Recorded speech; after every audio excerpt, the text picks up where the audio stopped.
свят, в който шумът заглушава най-важното, ние избрахме да говорим тихо. Да слушаме, да се вгледаме, да се срещнем със себе си и с другите. Така започна Пианисимо. Проект на Сдружение Театър Студио Персона, създаден като драматургичен колаж между литература, документални истории и живо театрално преживяване. В основата му е до някъде автобиографичният текст на Елфрида Елинек, пианистката. Два свята, две крайности, една и съща тема. Контролът, амбицията, любовта, която често наранява. Но ние не искахме просто да ги разкажем. Искахме да ги преживеем. Да ги поставим в контекста на днешния човек, да ги срещнем с реални гласове. Затова започнахме да събираме истории. Истински, лични, понякога трудни за изричане. Истории за родители и деца, за очаквания и разочарования, за избори, които не винаги са наши. И за тишината между думите. Работихме с различни театрални форми, за да достигнем до различни нива на преживяване. Сътворихме плейбек спектакъл, където историите на хората се връщат към тях, през телата и гласовете на актьорите.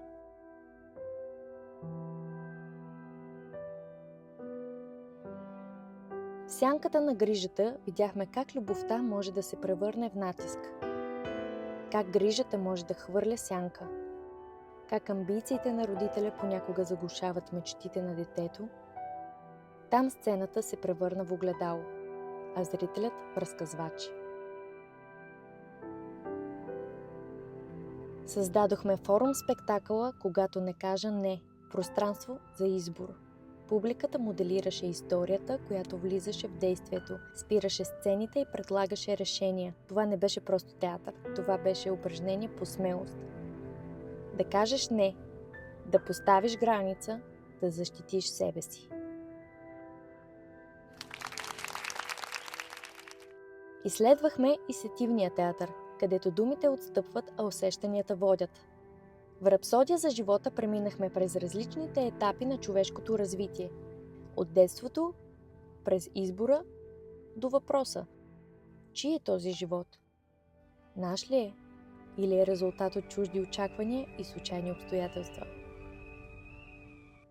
А в спектакъла "Калейдоскоп" музиката се превърна в език на любовта.